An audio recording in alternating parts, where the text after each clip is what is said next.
प्रिय भाई बहनों, आपको जय मसीह की। क्या आप प्रभु में आनंदित हैं? अगर प्रभु में आनंदित नहीं हैं तो हम आपके लिए प्रार्थना के लिए तैयार हैं।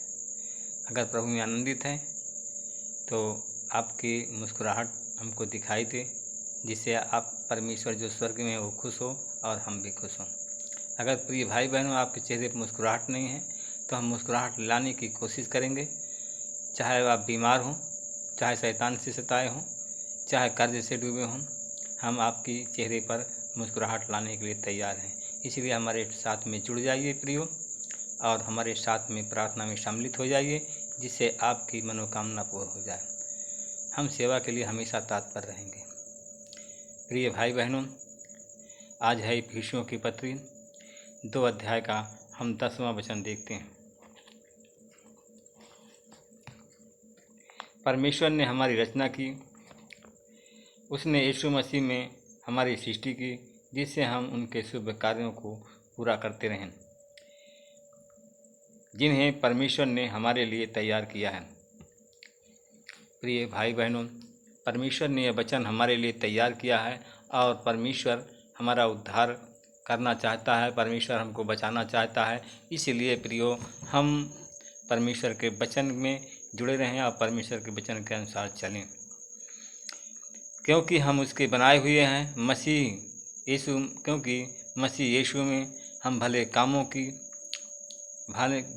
लिए सृजे गए हैं, और जिन्हें परमेश्वर ने पहले से हमारे करने के लिए हमको तैयार किया है। परमेश्वर की बुलाहट हमारे जीवन में उसके उद्देश्यों के संदर्भ में है। हम सब की उसकी योजना में हो करके और एक साथ जुड़ करके हमें काम करना है। इसलिए कि यह विषय है कि टीम और दल बना करके हमें ये काम करना है, और यह काम प्रियो बहुत महत्वपूर्ण है।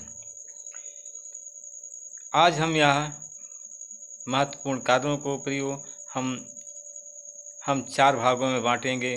पहला भाग है हमारी भूमिका का विकास, अकेले कलीसिया बनाना, टीम संबंध बनाना, उसका सदस्य बनना। क्योंकि दूसरा नंबर है बुलाहट परमेश्वर के कार्य के संदर्भ में है, क्योंकि परमेश्वर का कार्य हमारे सामने क्या है। तीसरा नंबर है नहम्या का उदाहरण दे सकते हैं। टीम का सदस्य बनाना, अगुओं का हमें योगदान देना है। प्रियो, हमारी भूमिका का विकास अकेले में कलीसिया से बनना और टीम का सदस्य बनाना में हम ये काम कर सकते हैं। हम अकेले थे और हमारा परिवार अकेला था, और जैसे वचन में दिया गया है कि हम कलीसिया के देह में जुड़ गए हैं और परमेश्वर की बुलाहट में हमारा विकास होना है। इसलिए हम इफिसियों की पत्री में प्रियो लिखा है कि इसलिए कि मैं जिस बुलाहट के लिए तुम बुलाए गए हो उस योग्य तुम चाल चलो। प्रियो, हमारा विकास अकेले में, कलीसिया में 2 अवस्थाओं में यह सब पहला बदलाव है। प्रियो, हम कलीसिया में यह हमारा पहला अव्यवस्थाओं में यह हमारा पहला बदलाव है। कई लोग जब यीशु को ग्रहण करते हैं तो सबसे पहला परिवर्तन यही होता है कि हम अकेले ही जीवन से निकल करके एक बड़े परिवार में जुड़ जाते हैं।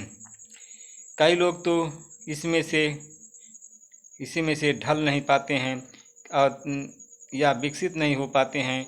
यीशु मसीह में पूरा आनंद का अनुभव नहीं कर पाते हैं, क्योंकि बुलाहट के कार्य को पूरा नहीं कर पाए हैं। कलीसिया में जुड़ने के 2 अवस्थाएं हैं। यह हमारे विकास से जुड़े हुए हैं, और नीचे दिए गए अव्यवस्थाओं को हम समझें, क्योंकि वचन के अनुसार प्रियो वचन के अनुसार हम देखते हैं, क्योंकि कलीसिया में बिल्कुल नवजात शिशु की तरह हम जुड़ते हैं, और दूध पीने वाले बच्चे के केवल अपने बारे में, अपनी ज़रूरतों को, अपनी सुरक्षा को हम जानते हैं, और उनकी शिक्षा और ज़रूरत को हम बहुत अत्याधुनिक हमें होती है। क्योंकि कलीसिया का कार्य जो परमेश्वर की ओर से है उसको इतना ही नहीं समझ पाते हैं। विकास की दूसरी पीढ़ी विकसित सदस्य की तरह, जैसे हम बच्चा अपने घर में बड़ा होता है, वह तो जिम्मेदारी को समझकर पर घर में ही कार्य करना शुरू कर देता है, वैसे ही कलीसिया में हम बढ़ते बढ़ते न केवल वचन और सुरक्षा के पाते हैं, बल्कि कलीसिया में कार्य जो हम परमेश्वर ने रखे हैं उनके लिए हम योगदान देना शुरू करते हैं और पूरी तरीके से जिम्मेदारी में को हम निभाते हैं।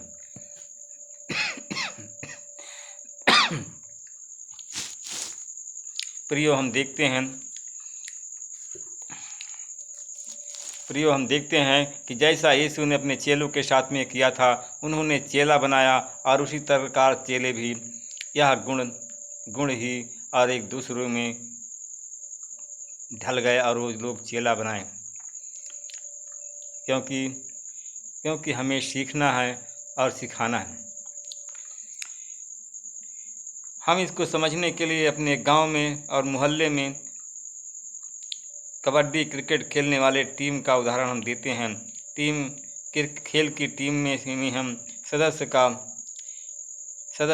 तक नहीं बन पाएंगे।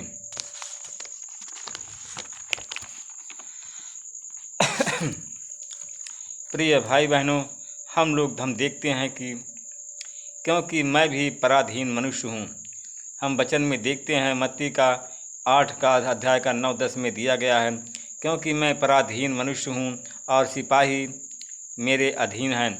मैं पराधीन का अर्थ है मैं दूसरों के अधीन हूँ। फौज के अंदर केवल समूह नहीं होता, एक टीम होती है। जो दूसरों के अधीन नहीं होता है उसकी टीम में रहना असंभव है। जब तक हम किसी के अधीन नहीं होते हैं तब तक वह हमारे अधीन नहीं होता है। यह अधीनता स्वेच्छा से होती है, डंडे या सजा के भय से नहीं। यह अधीनता इसलिए होती है कि हमारी टीम का सफल होना, चाहे जान चली जाए। युद्ध में लोग अपनी जान इसलिए त्यागते हैं। यीशु ने सूबेदार के विश्वास को और उसकी इस परमेश्वरी सिद्धांत को सराहा। और जब हम देखते हैं मत्ती का 8-10 में देखते हैं जो दिया गया है, यीशु ने सूबेदार के विश्वास को सराहा। परमेश्वर की अधीनता में रहने से हम परमेश्वर की सर्वोच्चता को प्रकट करते हैं और इसी सिद्धांत से में विश्वास का सबूत मिलता है, जैसा मत्ती का 8 अध्याय के 13 में दिया गया। सूबेदार के विश्वास से उसका सेवक चंगा हो गया, क्योंकि सूबेदार अगर पराधीन होता तो सिपाही उसके अधीन नहीं होते। अगर सूबेदार टीम का सदस्य नहीं होता तो वैसे ही उसके साथ कोई अधीन सिपाही एक टीम बन जाते। जो टीम के सदस्य होते हैं वे ही टीम को बनाते हैं। आइए हम आप लोगों के लिए प्रार्थना करें और आप लोग आंख बंद करिए। जैसे हम प्रार्थना करते हैं आप लोगों के लिए, आप प्रार्थना को सुनें, परमेश्वर आपको आशीषित करेंगे। दयालु पिता, परमेश्वर पिता, मैं आपका धन्यवाद करता हूँ, आपके चरणों में आता हूँ। हे प्रभु, आप महान हैं, सर्वशक्तिमान, दयालु, दया के सागर, राजाओं के राजा, प्रभु पुनातों का नाथ। हे प्रभु, मैं आपसे विनती प्रार्थना करता हूँ जो हमारे साथ में जुड़े हैं, जो हमारी प्रार्थना को सुन रहे हैं परमेश्वर पिता, हमारी टीम में जुड़े हैं परमेश्वर पिता, अपना हाथ को बढ़ाइए, उन्हें छू लीजिए। उनके जो शारीरिक बोझ है, यीशु तेरे नाम से उनके शारीरिक बोझ को उतारता हूँ। जो बीमारी का बोझ है, यीशु मसीह तेरे नाम से, तेरे लहू से धोकर उनके बोझ को हल्का करता हूँ। जो लोग शैतान से ग्रसित हैं, शैतान के बोझ में दबे हैं, यीशु मसीह तेरे नाम से उनके शरीर से शैतानी शक्ति को निकाल कर यीशु तेरे नाम से बांधता हूँ और उस बोझ से चंगाई देता हूँ। प्रभु जी, मैं उन भाई बहनों के लिए प्रार्थना करता हूँ जो लोग कर्जे में डूबे हुए हैं, कर्ज के जाल में फंस गए हैं, कर्ज के बोझ से दब गए हैं।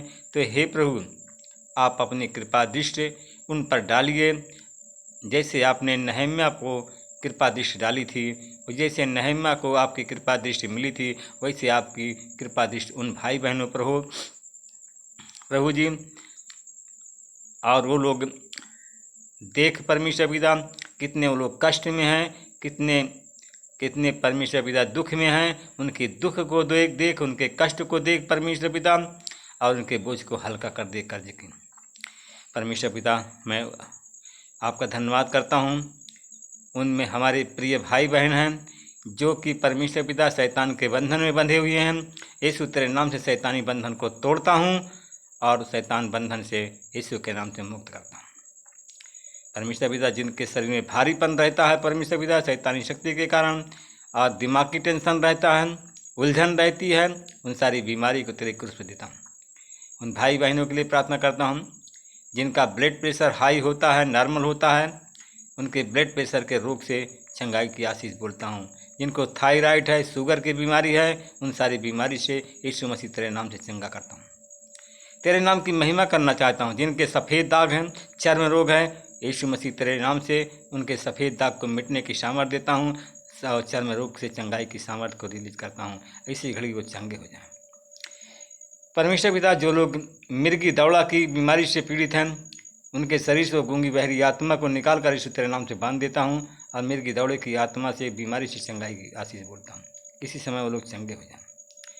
परमेश्वर पिता, मैं उन भाई बहनों के लिए प्रार्थना करता हूँ जिनके सर में गांठ है या बदन में गांठ है या शरीर में कहीं भी गांठ है, उस गांठ को गलने की सामर्थ देता हूँ। इसी घड़ी उसकी गांठ गल जाए और चंगे हो जाए। जिन बहनों के बच्चेदानी में गांठ है, उनको गांठ को गलने की सामर्थ देता हूँ।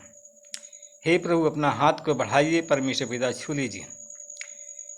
जो भाई ऑपरेटिव पथरी, ट्यूमर या कैंसर के रोगी हैं, ये वचन सुन रहे हैं, तो यीशु मसीह तेरे नाम से चंगाई की आशीष बोलता हूँ। इसी समय वो लोग चंगे हो जाएं, तेरे नाम की महिमा करें। और ये फ़ोन पर मैसेज भी भेज करके और फ़ोन पर गवाही वो लोग भेज करके तेरे नाम की महिमा करें और बड़ाई करें। मैं उन भाई बहनों के लिए प्रार्थना करता हूँ परमेश्वर पिता कि जो लोग परमेश्वर पिता अस्पताल में हैं, बेड पर हैं, लेटे हुए हैं और इस प्रार्थना को सुन रहे हैं, उन पर आपकी आशीष हो और यीशु तेरे नाम से चंगे हो जाएं। तेरे नाम की महिमा हो परमेश्वर पिता।